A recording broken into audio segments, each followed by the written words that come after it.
Hey guys, welcome back to the Detour Live. I'm your host, Dan Jones, and as you can hear, my voice is still not 100%. I've tried everything, anti-colds, I've had hot cups of tea with honey and cough syrup. It just hasn't worked. So I'm just going to have to battle through again, as always. I'm joined by four-time National Road Champ Johnny Trevorrow and the voice of cycling, Phil Liggett. And I'll start with you, Phil. It's been a massive weekend. It's still going to continue for sport in the UK. And obviously Australia, we are up and about because Ash Barty winning Wimbledon. Has it been big news over in the UK? Yes, she's extremely popular here. And in fact, Trish, my wife, she was over the moon. Ash Barty is a really, really super person. And she does a lot of good things back home as well in Australia with the Indigenous people. So, hey, she was a true winner and a real champion, that's for sure. And how are you feeling about the soccer tonight? Obviously, England in the Euro final, and mate, you've kept a tab on the prices. Inflation's through the roof. You won't believe the news stories on the television last night about what people are paying for tickets. It's ridiculous. And my taxi driver bringing me in this morning said he was with some young girls, young in their early 20s, saying that they were going to a pub in London. And they paid $250 just to sit at a table in the pub. That includes no drinks, no food, just to get a table in the pub to watch the game on television. Another guy had got the tickets at face value, which were $1,000 per ticket. He bought $1,000 per ticket. He bought four for $4,000. He has been offered immediately $16,000 to move them on. But this guy said, hey, this is a lifetime for me. Don't forget, it's 66 years, 1966, since we last were in a final of a major soccer tournament. And he intends to see this before he passes on because he wasn't that young. So, no, he's turned down the money. It's amazing. The atmosphere is incredible here. And as you say, Dan, this is amazing. We've got the final of Wimbledon today with Djokovic up against the Italian guy whose name I can never remember. And we've got the golf is about to start. We've got next week, we've got the Silverstone Formula One Grand Prix. And dare I mention it, we have the Tour de France getting very good television coverage here as well. How'd you go last night, Iffy? Flicking between the tennis and the cycling? Well, I ended up sticking with the tennis for the last part, actually. You traitor. Well, once Mollema had got that lead, I thought, the tennis is more exciting because Mollema wasn't going to get caught. Well. Fantastic ride, actually. We'll go into that in a minute. So I watched. I joined the Barty party, and I watched her. She had a little bit of a hiccup, about to win it in two sets, but she came back really strong in the third set. A fantastic win, so exciting. But a really good game from the young. The young Czech girl, I can't think of her name now, who ran singing. I've forgotten her already. Sarah Appleover or somebody, I think. Well, I didn't see it, of course, because I was working. It ended in over. But she was actually very good. Female. All female names in Russia end in over. Well, she's not Russian. Female. She's not whatever Russian. She is. What is she, she's Czech? She's Czech. Well, that's what the same difference applies. Females always end in over. Okay. OVA. that sounds like no, I didn't. But that sounds like a line out of one of those movies. Yeah, over, under, whatever. I see we've set the usual standard here on our podcast every day. We're always in good humour, aren't we? Why is this? Well, because you're with Dan and I, mate. Right. You could be on, doing with some other. Could be on SBS with all that mob, but we're more jovial. We're more jovial. I had a very nice letter from SBS this morning on my emails, wishing me well on the coverage, and I think I'm going to talk to them next week on the TV, which is great. Oh, wonderful! Oh, good. Now, I've just got a little bit of a sad story I'd like to say, if I could just not tone down just a fraction, because I want to say goodbye to one of my really good mates, a guy named Dale Richards, who was a top bike rider back in the 70s. That's him. That's him on the front there. Great photo you've dragged out there. With people that listen to a podcast won't see that, but it's Dale Richards and the Sun Tour on the front, Terry Hammond and another South Australian. Oh, look, that's me on the outside there. Great. But Yeah, he was a real character anyway. He passed away early this morning with cancer.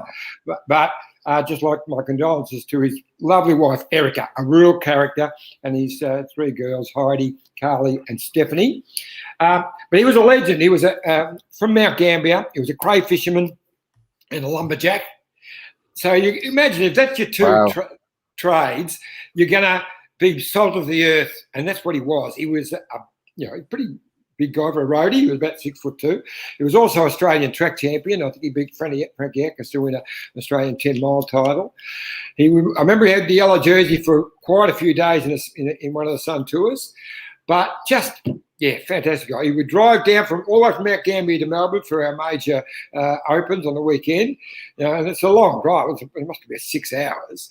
And then race the weekend, and he and Erica would drive all the way back and be back there for, out chasing crayfish on the Monday. So, a legend of a guy, and will be sadly missed. And any of the old mates who are listening to this, I know they'll all take a big, deep breath now, because they didn't come any better than Big Dale. So goodbye, mate.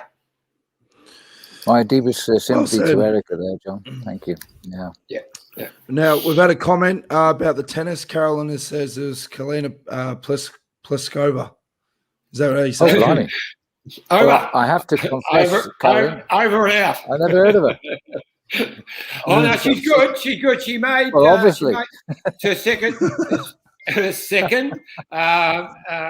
Grand Slam final, and she hasn't won one yet, but she was right in the mix there, so she will win one, no doubt. Well, Tom wants to know, why haven't you got 2 TVs or a phone? If you can do both, you can watch both at the same time. You don't have to choose. Well, if he's got more phones than anybody else I know. But my wife was on one television and I was on the other, and bikes are banned from her television, so I had to sort of float between the 2 rooms.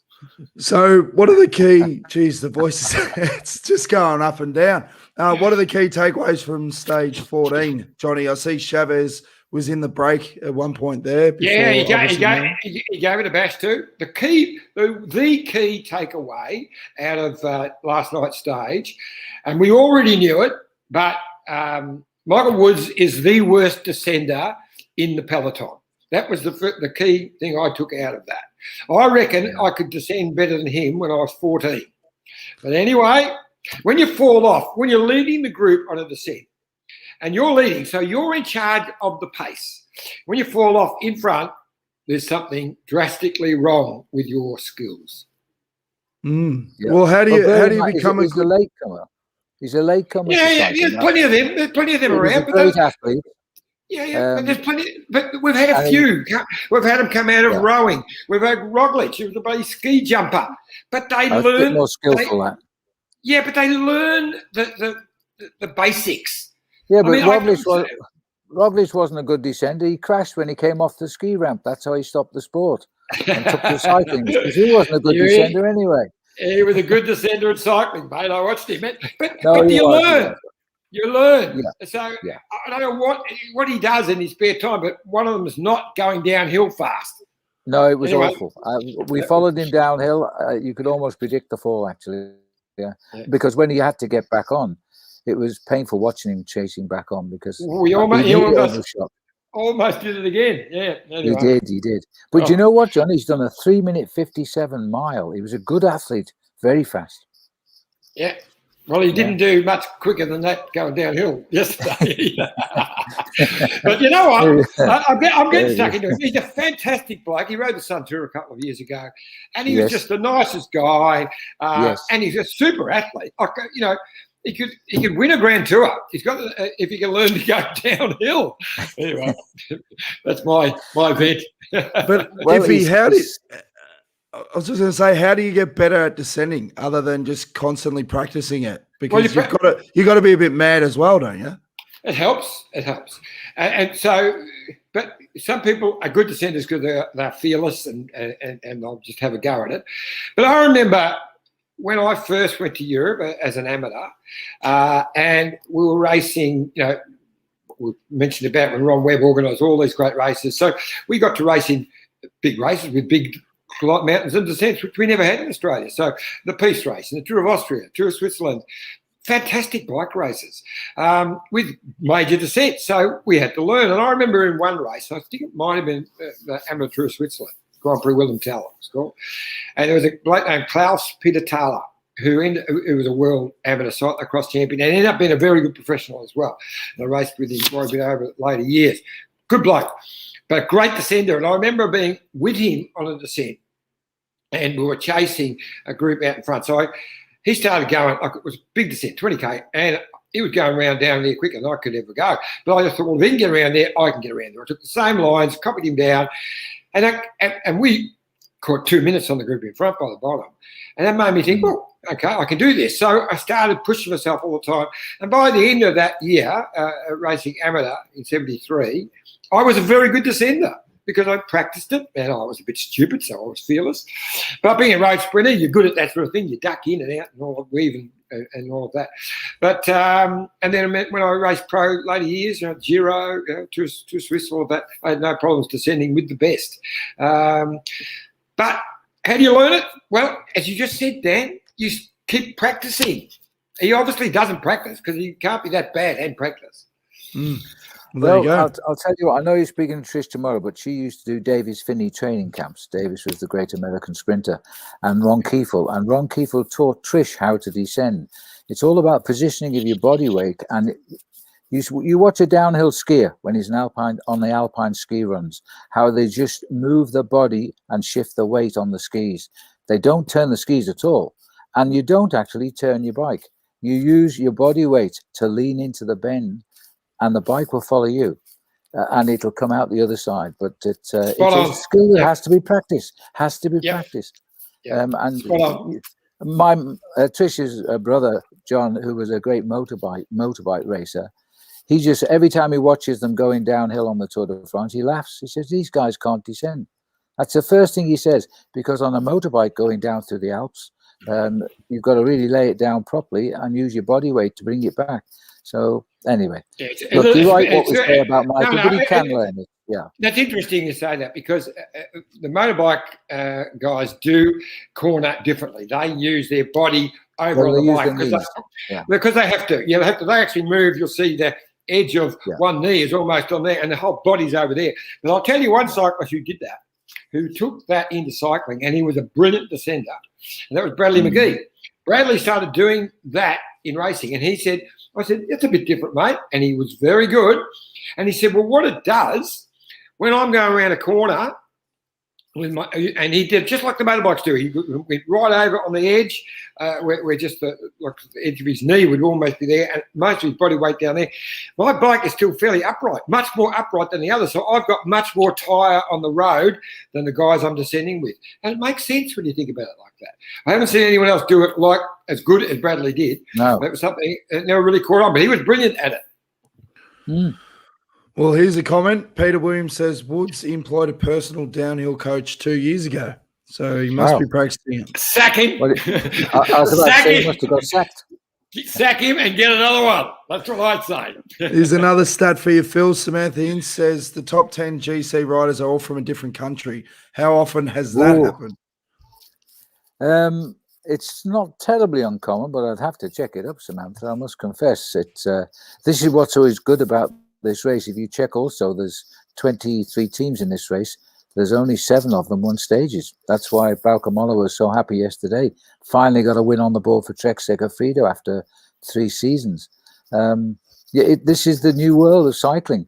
And these kids are popping up. I mean, the Scanda hooligans now, look at them. Denmark, Norway, all producing fantastic bike riders. It's a wide world of cycling these days, that's for sure. Well, fellas, let's have a look at the profile for stage 15. Obviously, we're back in the mountains. Back teeth. Look at that. Lovely. Look at that. Well, just before we go there, Daniel, can I'd just like to make a little comment on yesterday, because I'm really impressed with Bork Mollema, because, 40K to go, he went away from a group, a pretty strong group. And and on the descent, actually, he skipped clear, and they just watched him. And then he was only 20 seconds in front for about 5 or 6K. Then he got to 25, then 30.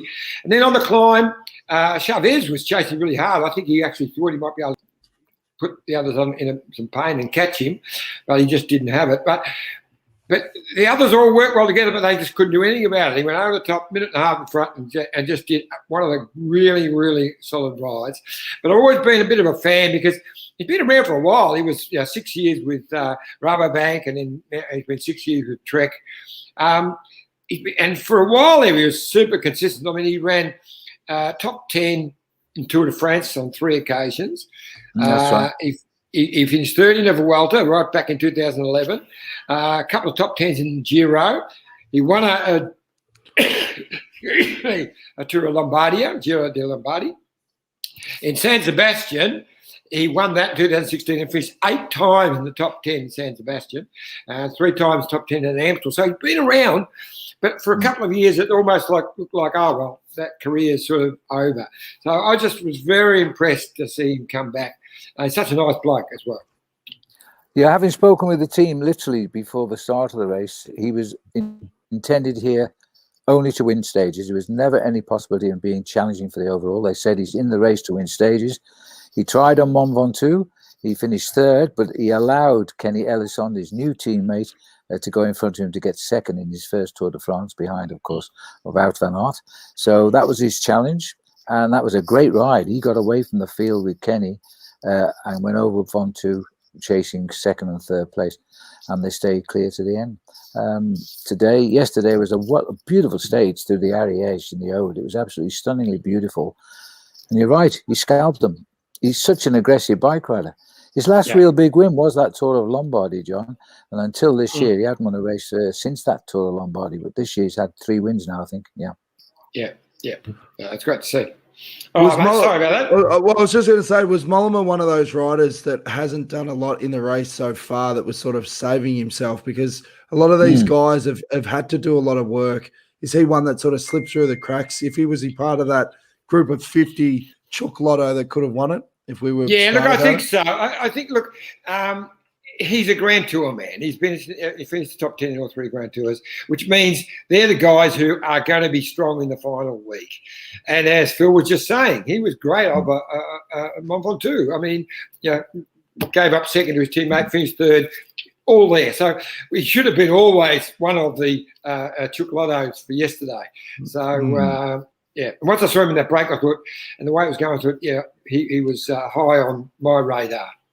All right. Well, as we said before, stage 15 profile, they've got 4 climbs, or one of them sort of a Cat 2 leading up to the Cat 1, just before the second last one there. But, I mean, the big question is, Phil, are Pogacar's rivals going to be able to take some time today? Because there was a lot of talk, obviously, with the first signs of the Pog cracking on Mont Ventoux. Well, that's what they're all going to hope he repeats today. Here, we saw a frown on his face for the first time since this race began. Yesterday, of course, Guillaume Martin made a huge kill yesterday. He was 9th overall. He sits 2nd overall now because he was in the breakaway yesterday. A new challenger, but he may fall back again today because I don't think he's climbing the high mountains that well. And the high spot there, right on the top of the Onvalira, which is the gateway, it's called the gate into Andorra, in effect, Pont d'Onvalira. That's sitting at nearly 8,000 feet. That's the highest point of this year's Tour de France, at 7,900 feet. You're talking meters, 2,400 meters. And then you've got that long descent. Now, that road is, yes, we're high, but it's a beautiful road. It's wide. In fact, you feel at sea on it. It's so wide. And then down the other side, brilliant, fast, wide road descent. Short stabber with a bonus on top, and then the descent into the old town of Andorra, the old city there. For that reason, I think Pogacar will go with the moves. It may not be a stage for him to win, but everybody's going to look to see if those cracks are opening and if he's going into the 3rd week of the Tour as good as he was in that 1st week. He avoided all the crashes in the 3rd week. He won the time trial. This guy set himself up to lead this Tour all the way through to the finish. We'll see today if there's any hope for the boys when they come to the rest day tonight. Well, you know what? this is going to be a great stage. But I think so. the most significant climb of this race, if you want to put that map up again, is not even categorised. But they've got 18 kilometres up the start, uphill. And it's a decent drag. It's a real drag. And I can tell you, it's the most significant hill in this race, because if Cav gets spat on there and doesn't get back on, that's what they'll be hoping. He worked right. He will not make the time cut. He needs to get back after that in that big valley before the sprint. Otherwise, it's game over, because no way he will make the time cut if he gets spat and doesn't get back from the start. It's really, really going to be game on for Cav. As far as the Pog's concerned, I've been listening to, I was just listening to Mike Tomalaris before, and Mike was saying how he struggles in the heat. He doesn't, I have never seen the Pog struggle in the heat. I've heard him say, I don't like the heat as much as I prefer the cold, don't like the heat. But I haven't seen him actually struggle any race anywhere in the world because of the heat. He won one of the races down in the UAE in 40 degrees. So, come on, let's not try and invent something that's not the case, because he might not like the heat so much, but it has not caused him any pain. So I reckon there's going to be an enormous shake-up in the top 10. They're going to be all over the place after today. I can guarantee you the top 10, which has hardly changed in the last week, Benny O'Connor might have dropped from second to fifth and a little bit, and what's his name jumped up, Martin, great ride, yes, they'll be up to second. That will be all over the shop tomorrow. They're the same guys, but I think our old mate Jimmy Gittitz, I think he will be. I reckon he could get a hold on second place by tomorrow. But Carapaz will be good too. Carapaz will be right up there. But let's just hope Ben O'Connor has recovered enough to put in a good ride. Now, he knows these roads. He lives in Andorra, so we'll train really a lot on these roads they're going on. He'll know them like the back of his hand. Yeah. So let's hope that's an advantage for him. The Will Wizard says no heat today, 20 degrees max. So it's not going to be too hot. There you go. I'll tell you what, Will Wizard's looking good. We've got to actually, tomorrow's rest day, we'll have to announce the best question, or best, whatever you're calling it now. Best contributor. Best contributor. Well, so let's go motorhome vouchers. But I reckon he's going to be close. I don't know when he can get out to Australia, but he's hit me around the ear a couple of times, but he's been pretty consistent, been pretty good. Dave Adderley wants to know, is if you're auditioning for Greece? Welcome back, Connor. No. Whatever. Now, if you're another big talking point, you wrote an article in the world famous Geelong Advertiser. It was all about Eddie and Cav, because we were talking about that yesterday. What was the guts of it? Well, actually, it's actually on Sports Hounds. Ronnie Reed's, it'll be in the Addy not until Tuesday, I don't think. But anyway, you've broken the story. Well, I was asked to do a piece on comparing the two. So I came up with a mythical race between Eddie and Cav. And I said, no matter if it was dead flat or whatever, Eddie would win, because his pride would not let him get beaten. He would just be down the edge of the road attacking. Eddie would win no matter what the route, whether it be hills, flat, whatever, Eddie would win. But I just went on and we talked about Cav's great career, world champion, you name it. But I finished with saying he's not the best sprinter I've ever seen. His record is brilliant, but the best sprinter I've ever seen was Freddie Martins. Freddie Martins could win. He won a Grand Tour, he won a Vuelta, and he won 13 stages in that Vuelta to win, in that one race. 13 stages, won the Vuelta. He won his first Tour de France. He won 8 stages and the green jersey. Only rode 3 Tours de France, won 3 green jerseys and 15 stages.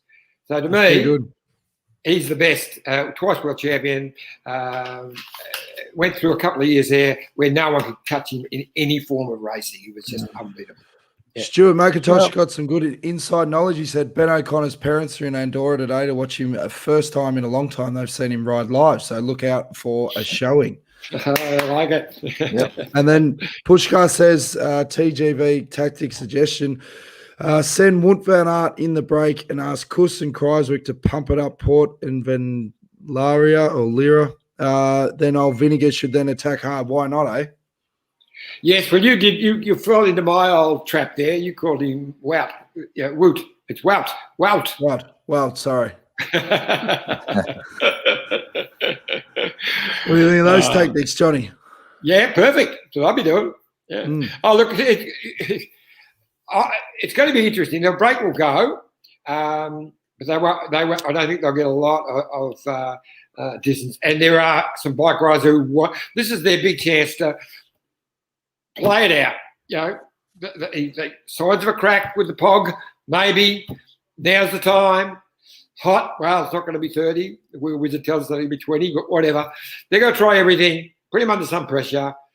I hope Ineos, if they're going to do it, don't do that like they did last time. That was ridiculous. 100k at the front for absolute no benefit. It was stupid.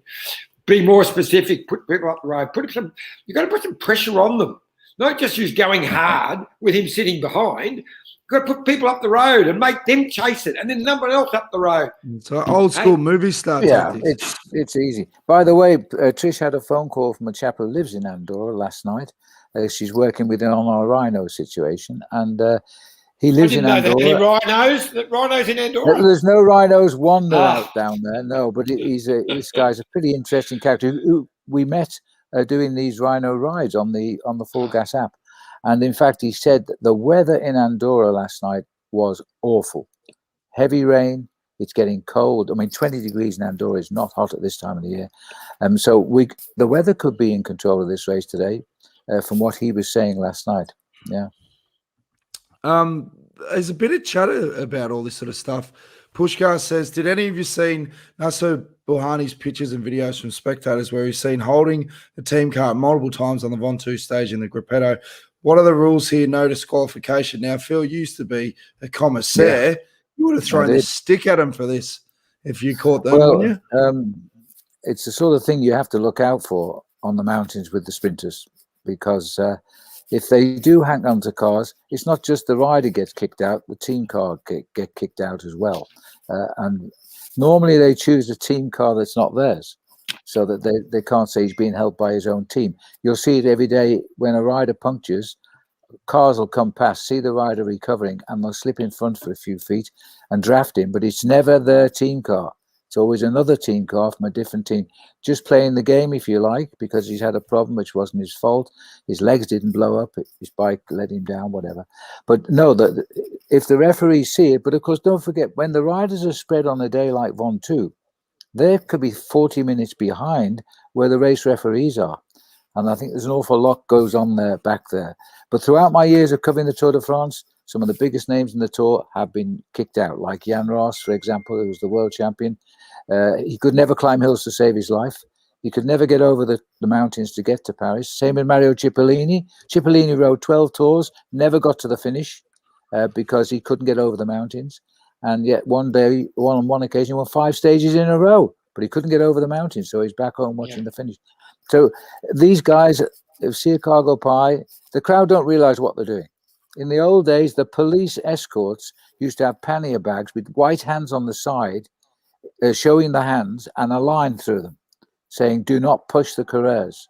And but crowds get excited, and Buani is not going to say, please don't push me. But and the commentators used to listen to the riders, because the riders are shouting at the people saying, poussez, poussez, poussez, s'il vous plaît, poussez.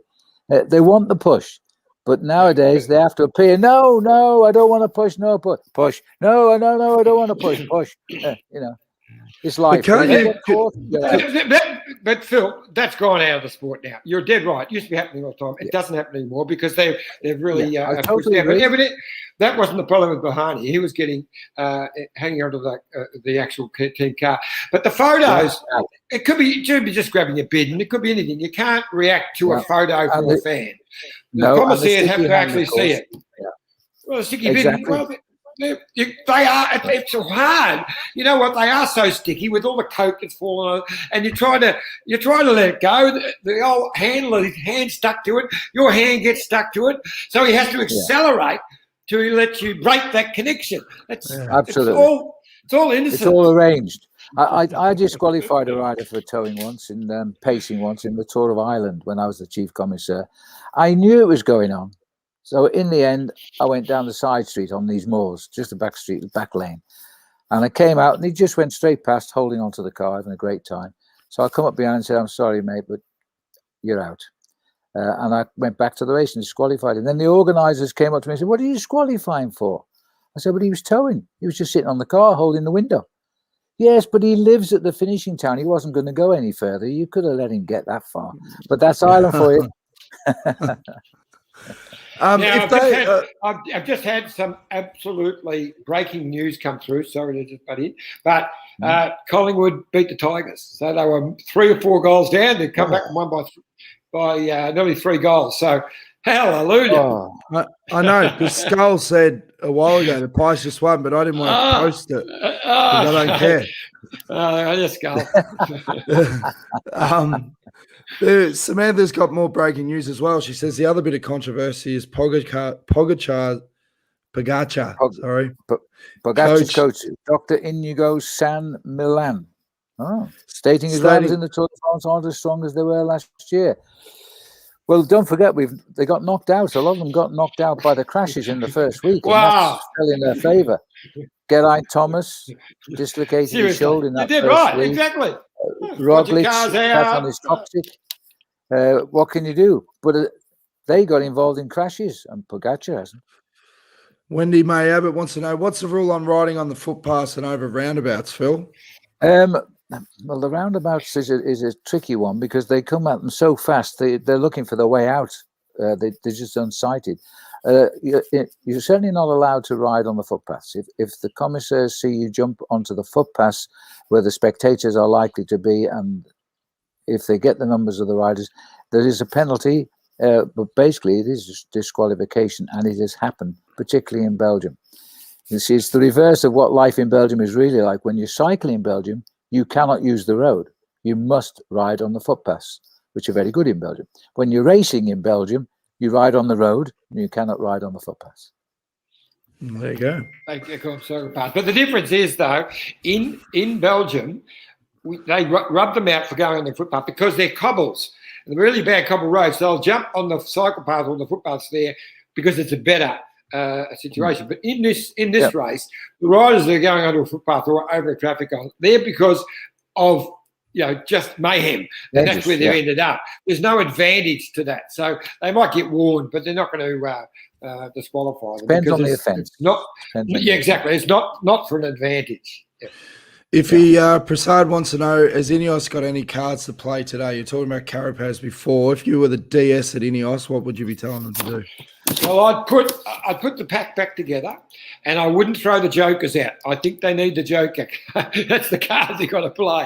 Look, I don't know what they can do, but the only thing you've got going for them, I've known over the last couple of days, Geraint Thomas looks to have got his mojo back. He's much stronger. So I think he will be the card that they can play as far as putting some pressure on. But they can't throw out. They've only got Carapaz. They haven't got another rider to be able to put up the road. So I don't know. If I were them, I'd be talking with Jumbo and Movistar and saying, okay, we're going to try 3-card tricks. They need to be working. Those teams need to be having a bit of a concerted effort against the Pog, because that's the only way they're going to beat him. Yeah, I expect to see them get back together as a team. Don't forget they've lost Luke Rowe, who was a big mid-term pacemaker, a real strong guy. Yep. He went out eliminated. I think early on they'll watch and see how the race is shaping, and I think once the climbs really get to grips, you'll see the Ineos team setting the pace, and they'll try and soften it up. It might become a one-on-one towards the end with Carapaz and Pogacar.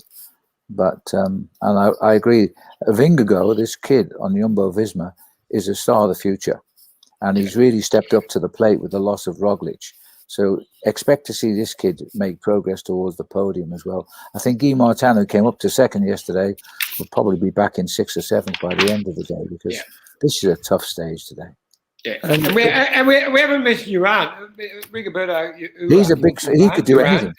He's we haven't been talking about him, but he's in that mix too. So I think Vinegar will move into. I think he can run second, but I think there's for the players that I think will fight this out are Uran, Vinegar, Carapaz. I put Kelderman as well. Lesensko, who's been, I thought was really going to be good early, but he struggled. But he could come back into it. He's a minute behind some of those guys. And Ben, we'll find out how he goes today. But I can't see anyone down below that. Oh, and Rico Mas, we know what he can do. So it doesn't seem to be firing quite well enough to me. No. The whole team doesn't seem to be going well, Movistar, and they've won the team race for the last three years straight in the Tour de France. But they're nowhere in. Who cares? Who cares? Exactly. Well, I do. I love to see that team. And what about the old man of the Tour, Valverde? He's always there, you know. He just doesn't do. You don't talk about him, but he's always there near the action. He's getting through to. He might do something in the Pyrenees. He's close to home now. Well, he definitely, if he gets up the road, in a breakaway, he definitely. And he's lost enough time to get up the road. Yeah. You're right. And Phil, you said there's only 149 riders left in the Tour, and Roger Kluge had a photo the other day. Have a look at the bandages on him after his crash. It's just been absolutely brutal, and obviously there's been some abandonments with the Olympics leading up, but there's a lot of guys that are battered and bruised after the first 2 weeks, mate. Yeah, no, as usual, we've had a lot of eliminations this year. I think it's about 8 or 9 riders eliminated from the Tour on time, and it could be more today. The riders are getting quite tired. That crash of Roger, well, what he wants to do is try and get ride the Madison in the Olympic Games, because there's no road races for him there. It doesn't suit him at all. He was last place in the Tour. He's finished last overall before in Paris. He was there for other reasons. But if you saw the crash, you could see his back because he was lying on his face. And it was like somebody had run over his back with a huge file and just rubbed all the skin off. It was like a piece of raw meat. It was a really, really bad tumble for poor old Roger. And yet he said the next day, okay, I'm still hoping to get to the Olympic Games. Well, let's hope he does. The Madison is good. He's very good at the Madison, and he'll be a good challenge. We'll see. Now it's the telephone now. Mate. He's one of the favourites for the gold medal in the Madison at Tokyo. Well, Phil, that's a good cue because you got work to do, mate. So we've got to put who I should call. Yes, 10 past the hour. Go on. Kadeka Foundation, KARIEGA.co.za/Peloton. It's a great cause. And Trish will be on tomorrow, mate. We're going to give you a day off, and Trish is going to step in. Only a day off from the podcast because my film is being launched in Britain, my documentary, this month. And I've got lots of radio interviews and TV things planned to launch the film. So I'm looking forward to that. But I'm sorry I'm going to miss you, but Trish will amply fill the spot, believe me. In fact, you two may never get a word in edgeway. Try. Do try. I'm looking forward to it because she thinks the world of you, and also she knows Australia because she was an Australian masseuse with Heiko Saltzwedel. She's got Australian history. A pioneer, great grandparents come from Gawler in South Australia. When we were on the tour down under, we found their grave. We found the grave of the lady Cummings. Their name was, came in on the original boats as pioneers. Yeah. Oh yes. She claims to be Australian. She's very miffed they won't give her an Australian passport. Mind you, sometimes the Australians show signs of good sense. There you go.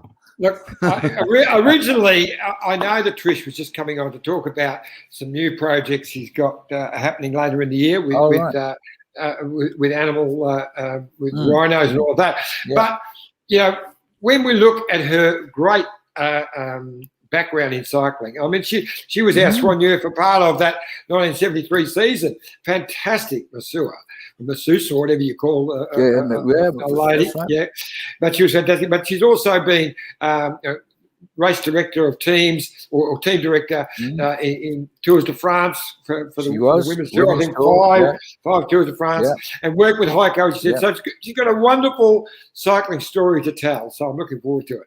She still talks with Heiko, who's now, back home in Germany, I think. But no, she stands in her own right. I look forward to it. I hope she sees this podcast. She'll like me now. I'll be okay tonight. If she sees this podcast, I'll be fine tonight. Good stuff. Well, I'm going okay because I just jumped up and remembered that I'm about 15 minutes late turning dinner on because I was doing everything else. Hey. I cooked dinner. Well, good for you. What a hero. Saying that to Trish, by the way. I like to come home to my dinner because I don't get home till 7 o'clock in the evening each day. It's a long day here, my little box. Yeah. But anyway, I'm enjoying the tour and I'm enjoying the podcasts. And I'm looking forward to the rest day, but for other reasons, And you'll be enjoying that big brand new TV you got as well, mate. So it's all looking up. Let me show you once more. Look at that now. Where is it? Look, the trouble is, it's always in black. Well, you see, it's 10 past 4 in the morning in the USA. So the boys are already preparing. We saw it light up yesterday, Phil. You showed us it lit up yesterday. Oh, I did.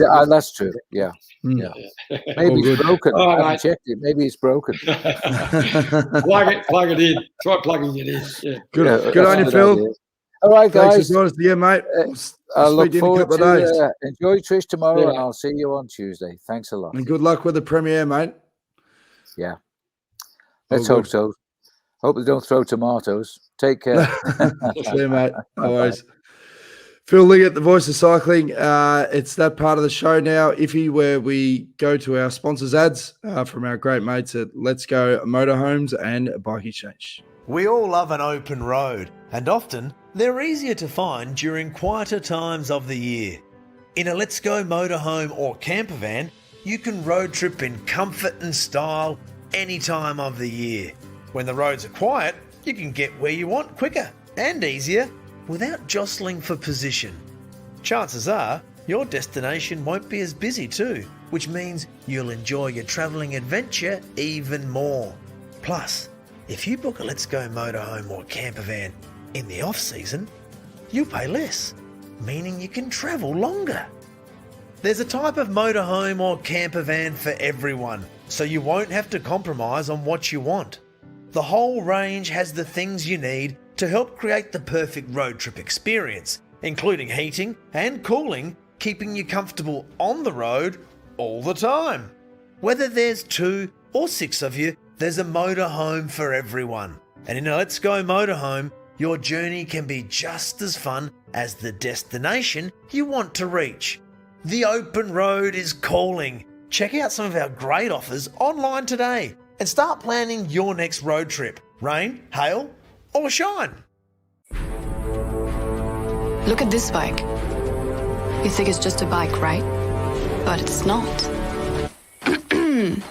It's a bike 374 people are looking at. This guy, this girl, them, all looking at it. People from here, there, and wherever this is. People that are looking for a bike. Or just a piece of it. Amateurs, semi-amateurs, and pro-amateurs. This guy wants this bike, but with this crank and these bars. This could be the perfect match, but not this one. This girl has a bike to sell, and thousands of people might purchase it. Eyes on Bikes help grow small businesses. His, hers, yours, and the latest data and insights help those businesses keep moving. We are the world's #1 bike marketplace, with over 500,000 products and 900 brands, where buyers and sellers are brought together in a place where a bike is never just a bike. Bike Exchange, where the world buys, sells, learns, and rides. Thanks again to our good mates at Let's Go Motorhomes and, of course, Bike Exchange. And don't forget to stay involved with the show, because the best contributor each week will win a $500 Let's Go Motorhome voucher. And I reckon by tomorrow, my voice will be back. Gary's giving me some tips.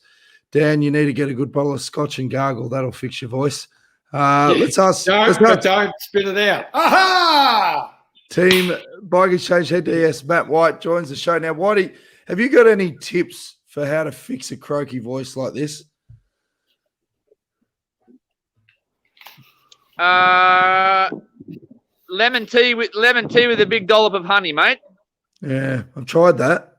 I'll just have to keep sticking with it and just not talk as much. Just What have a day about off the yap. Captain Morgan on the rocks? Yeah, that's exactly right. That's exactly right.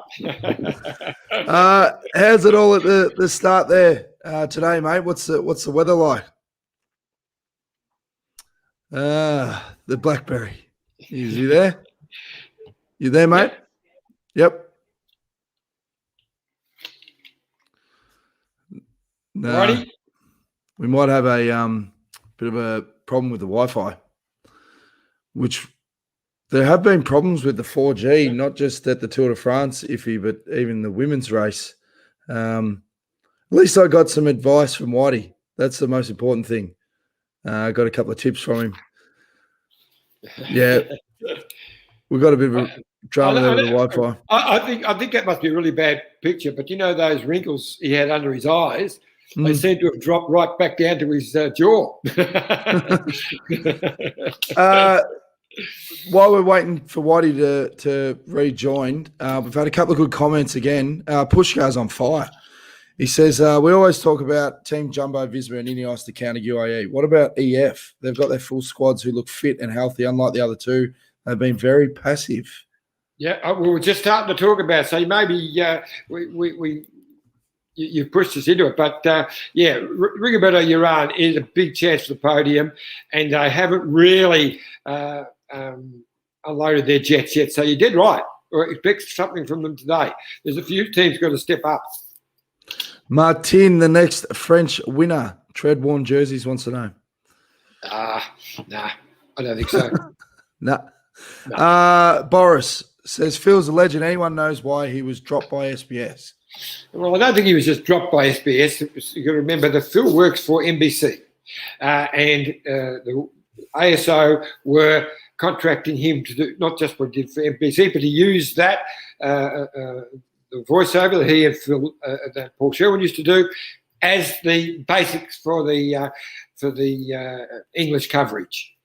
But then they wanted some changes, and NBC weren't able to let them do some changes. So it all became a little bit of a hot potato. So it's not right to just say he was dropped by SBS. But, yeah, I suppose that's what happened in the end. But it's a real shame because we love his voice. Imagine having he and Matty Keenan and Robbie McEwen all together, and Bridie, in different, just with Phil there as that overall voice of cycling. Wow, how good would it be? Anyway, we haven't got that. Free Rangers, Dan's karaoke still on the cards. Now, I think you should sing, John, and I'll play guitar on the final day. We could do that. But we could do that. But that would be just pretty average. I mean, I rattle out a song with Dan now and again, but I'm average or slightly below that. What if we got filtered? What if we got filtered? No. We'll get your voice right. We'll wait until your voice is okay. Okay. We'll get practicing. We'll get the songs in. I'm happy Put to in do your requests. The la-la-las in the background. Right. 90s power ballads. Yeah. Dan is the man. All right. Philip Russell says, hey, Dan, love the show. Just so the sponsors know, I've made a couple of purchases through Bike Exchange in the last few weeks. Good on you, Phil. Fantastic. That could just get you a $500 prize. Tomo, if he must have had a shot of the good stuff today, can't shut him up. You are up and about today. We were talking about it earlier. Treadworn Journey says, can Cavendish survive the final week and will Matthews win green again? As you said, Iffy, that first climb is going to be on, and it's a shame why he cut out, because the obvious question was the tactics for today. Yeah. Were they going to light it up straight off the bat? Whatever he says, he'd probably say, we'll see. I can tell you now, that's exactly what they're going to do. Yep. Stuart McIntosh wants to know, is Rigoberto Urán Mick Jagger's brother by another mother? He is a dead ringer for the Rolling Stone. Yeah, not quite so many wrinkles, but hey, give him another 40, 50 years, he might be. Now, if the women's Giro Don overnight, Ashley Mormon-Paseo had a win. Yeah. SD Works went 1, 2, 3 on the stage. They're just absolutely dominating. Yes, yeah. So, Anna van der Breggen was completely in control of it. It's her teammate up the road. She finished with Vollering. They were like a minute 20 down, I think. 1, 2, 3, they are in the stage. 1, 2, 3, they are in the bike race. And it finishes tonight, just near the border of Slovenia, up in north. And it's not a flat.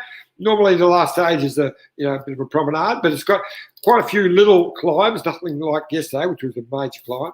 So it'll be fun and games, but there's no one there that's going to match for them. Amanda lost a little bit more time. She's down to 15th at nearly 5 minutes, 4 minutes 53. So those Dutch girls are super strong.